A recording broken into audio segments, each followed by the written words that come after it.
माझ्याप्रमाणे तुम्हाला सुद्धा ताजा हिरवागार वाटाणा आवडत असेल ना, तर तुमच्या माहितीसाठी सांगते, बाजारामध्ये मस्त हिरवेगार वाटाणे उपलब्ध झालेले आहेत. तुम्ही नक्की जाऊन खरेदी करा.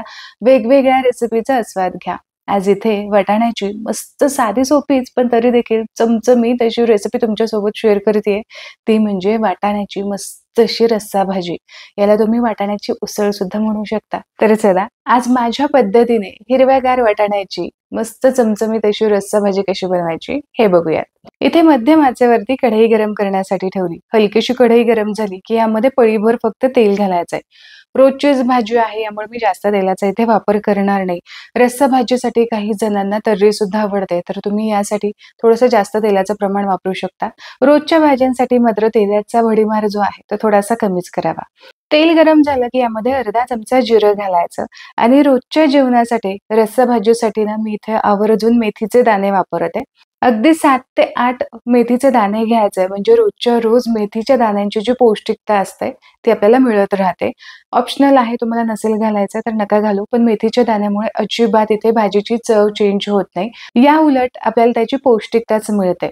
आता यामध्येच मी कांदा सुद्धा घातलाय. तर साधारण एक मोठ्या आकाराचा कांदा मी इथं घेतलाय.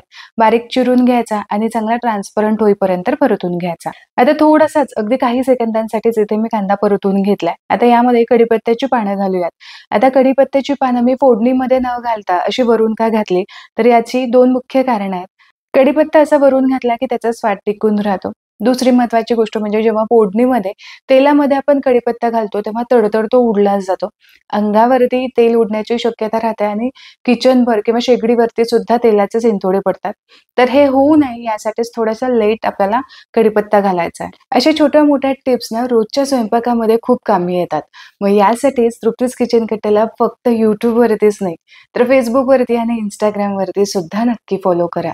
इथे कांदा हलकासा लालसर होईपर्यंत परतून घेतलाय. आता यामध्ये आपल्याला टोमॅटो घालायचा आहे. तर एक मीडियम साईजचा टोमॅटो इथे मी घेतलाय.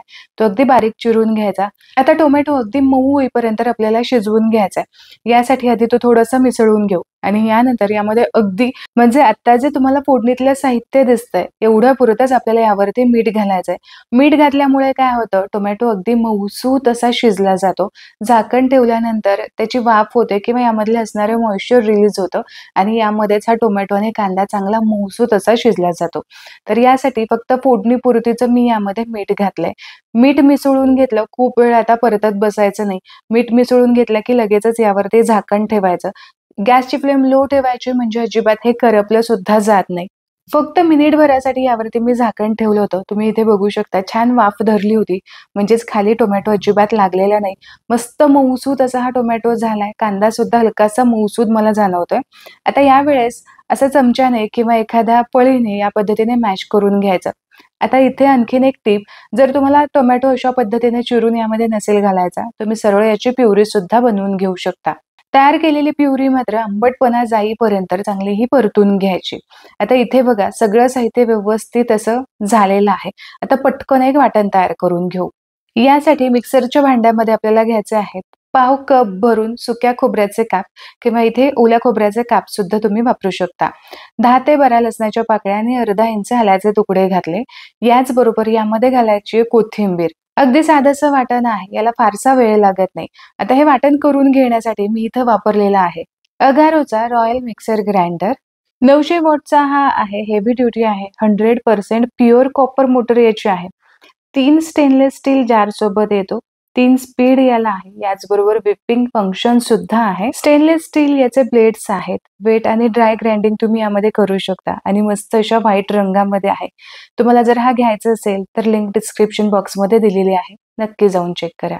थोडंसं पाणी घालून वाटण इथे मी वाटून घेतलेलं आहे आणि तुम्ही इथे बघू शकता हलकंसं दरदरीत जरी राहिलं ना तरी सुद्धा चालेल.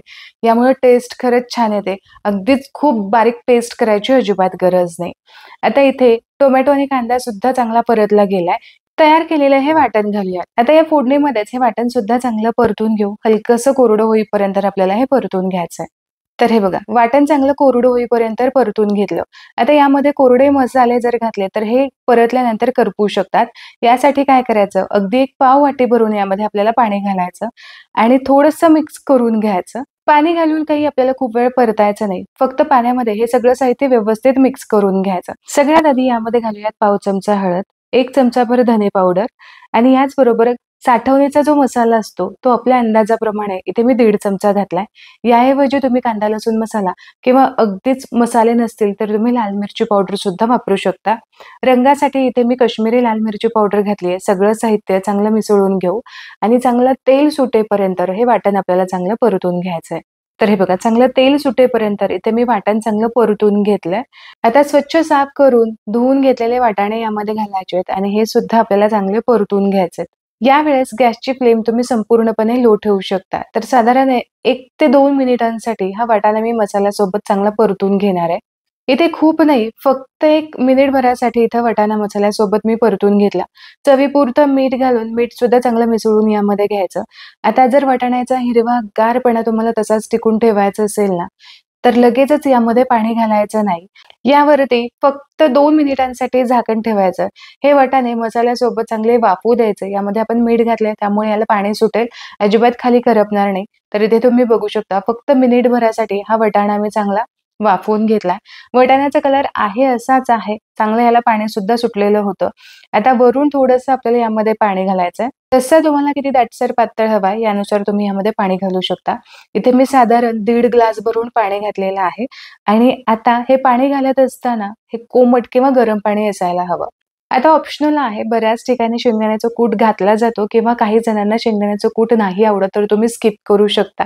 पण आमच्याकडे आवर्जून वाटाण्याच्या भाजीमध्ये शेंगदाण्याचा कूट हा थोडा तरी घातला जातो.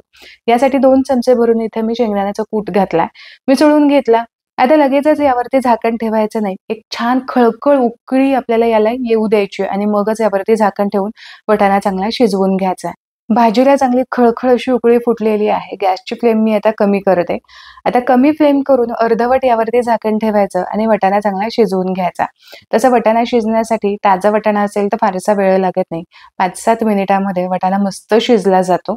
मीडियम फ्लेमवरती फक्त 7 मिनिटांसाठी यावरती झाकण ठेवून वाटाणा मी शिजवून घेतलाय. इथे तुम्ही भाजी बघू शकता.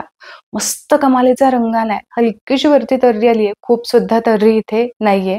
अगदी रोजच्या भाजीसाठी जेवढी असायला हवी तेवढीच आहे. वाटाणा शिजलाय की नाही ते बघून घेऊ.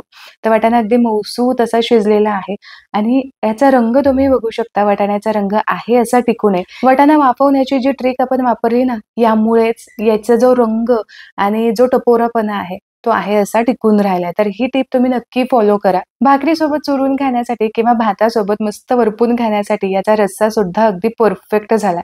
रंग, कलर, टेक्स्चर अगदी परफेक्ट आलाय. गॅसची फ्लेम मी बंद करतेय. सजावटीसाठी थोडीशी वरून कोथिंबीर घालून थोडीशी मिसळून घेऊ. ताज्या वाटाण्याची माझ्या पद्धतीने चमचमीत अशी रस्सा भाजी तयार झालेली आहे.